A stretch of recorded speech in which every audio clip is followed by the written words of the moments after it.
Welcome to the Upshot podcast. I'm Jack Rivlin, joined by Zachary Sweeney-Lynch. Hello. And JP Lockwood. Hello, boys. Hello, mate. On the pod today, Neil Warnock's fitting farewell, a ruckus in Rio, and it's all getting a bit depressing in Saudi, which is great to hear. Lads, first off, I just wanted to discuss Neil Warnock, who had potentially his last game ever last night. On Wednesday night. He has been let go as Huddersfield manager. And Warnock has always said that when he's gone, he doesn't want like applause. He doesn't want a minute's silence when he dies. He just wants the opposition fans chanting, "Warnock's a wanker," repeatedly. And last night, he got his wish.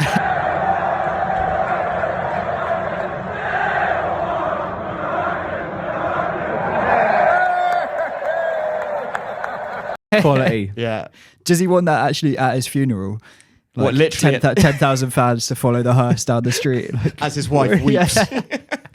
I think he's thinking in football grounds, much like last night. yeah. Anyway, he's had it. I don't know if this is the end of Warnock or... I mean, he said that he's not retiring, right? Yeah. But yeah, I guess it's the next club that finds himself in a relegation battle, he'll be back, I'm sure. Yeah. He's 74, so he could easily get another rescue job. How old's Roy Hodgson? About 76. 76. Yeah. Yeah, and he's still going strong. Jesus, Good fair old Roy. play. Yeah, Yeah. they're getting older, aren't they? We just did a pod on Warnock to celebrate the possible end of his career. A story I just wanted to tell from it is, I think he was managing Palace at the time, and they had a big FA Cup replay against Wolves. And the night before it, his wife had a dream that a fullback scored for Palace. She woke up in the morning and told him his dream. And Warnock came into the dressing room the next morning and goes, "Right, lad, Sharon's had a dream." That dream fullback scores. So Danny Butterfield, who's the backup right back, he doesn't even make the bench quite often. He goes, "Butterfield, you're playing up front." And he sticks Danny Butterfield on up front. And Danny Butterfield scores a 6-minute perfect hat-trick Quality. in the game. No way. Yeah. Unreal. True story. Love that. I think there's been a lot of other players who have fallen victim to his dreams probably and not scored hat-tricks. Yeah, surely you're picking basically your wife's dreams every week after that. Yeah. Well, I don't know about your wife's dreams, but when I hear mine, they're normally, "You were horrible to me." Yeah. I'd rather not have to think about them. There was another great story from his Palace time from Darren Ambrose, who Darren said that he was basically Warnock's favourite. And whenever it was like raining at training and Warnock could be there under his umbrella and the players are all out there shivering in the rain and he'd be like, Darren, come over here and stand under the umbrella with me. He's like his teacher's pet. Yeah. And apparently they'd go and get KFC sometimes after training. Love that. And Teacher's pet. Warnock had sent in one of the assistant coaches or whatever to get the KFC, and he'd always just be like, "Hey, Darren likes hot wings. Get Darren some hot wings." He's just one of those managers who just has the odd favourite. Yeah. I think so. I have the internet to thank for this, but I always just think of him going up to that camera as it's just kicking off, and he goes right up to it with the Liam Gallagher swag. Do it to the camera. It is quite Liam Gallagher. Yeah. And he looks quite like bird-like. Yeah, he's like, Good old Warnock. Anyway, hopefully not the last of him. No, I'm sure he'll be back. And have you heard about this fight from Brazil? So the president of Flamengo, one of the big sides in Rio, a guy called Marcos Braz, was filmed this week getting into a fight in a shopping centre on the outskirts of Rio. So he was out shopping with 3 of his daughters when a fan spots him and starts shouting something at him, something about, get out of my club. And he basically attacks this fan, and there's this video of them scrapping on the floor.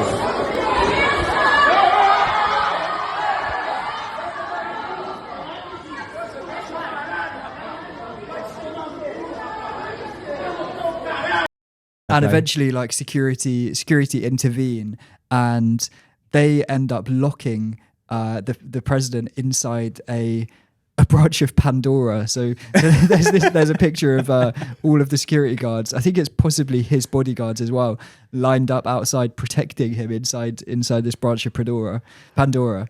And afterwards, the fan shares a picture online of supposedly a bite that this president Marcos Braz gave him during the scrap. Where is Love it? that. Where's the bite? I think it's on his stomach.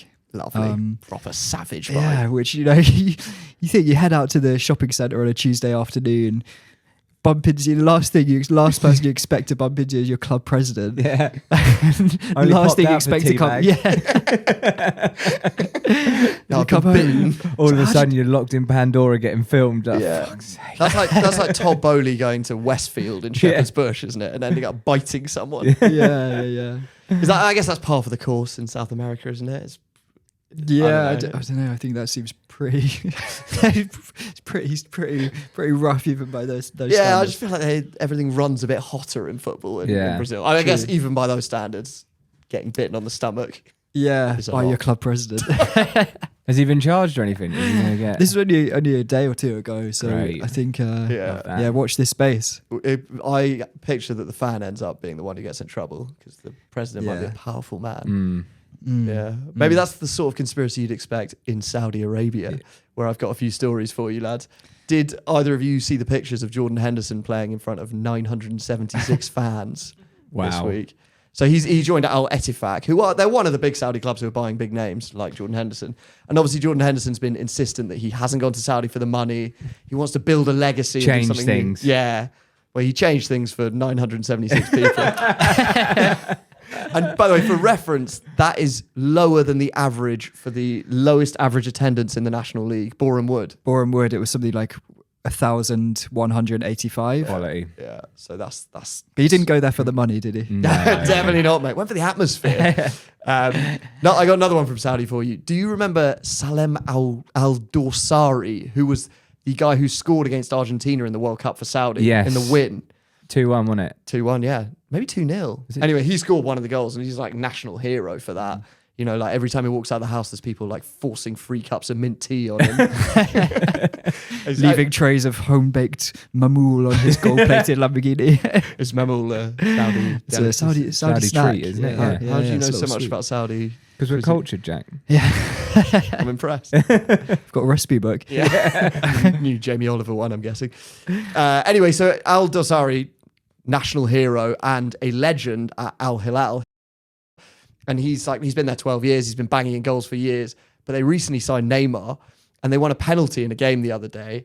And Al Dosari lined up to take it and he was booed by his own fans who were demanding Neymar took it. Awful. سالم اللي داخل اصلا مش سالم مش نيمار يعني لا سالم اللي داخل ماشي لو خلي بالك Awful. I hate that. 'Cause I- Such a shame. Do you think that club has any fans who are true fans of the club who appreciate him as a legend? Or are I'd they all imagine so. just teenagers who play FIFA and want Neymar? It's just awful. Yeah. It is a fall from grace, really, for him, isn't it? You And for if- Neymar, to be fair. Yeah, That's how low no, you've sunk. yeah. Wanting to nick penalties off Saudi legends. Yeah, I mean, also, so there's the Champions League starting this week. So for Neymar, you'd expect to see him lining up on, the Bernabeu or the San Siro or in front of the yellow wall at the Westfalenstadion. But he instead on Tuesday night was lining up against Igor Golban and Timokurja Abdulholikov as he took on the Uzbeki runners-up Navbahor Namangan in the Asian Cup, the Asian Champions League, I think they call it. Christ. Big game. Yeah, How'd he do? huge game. Not well, not well. Is he scoring yet?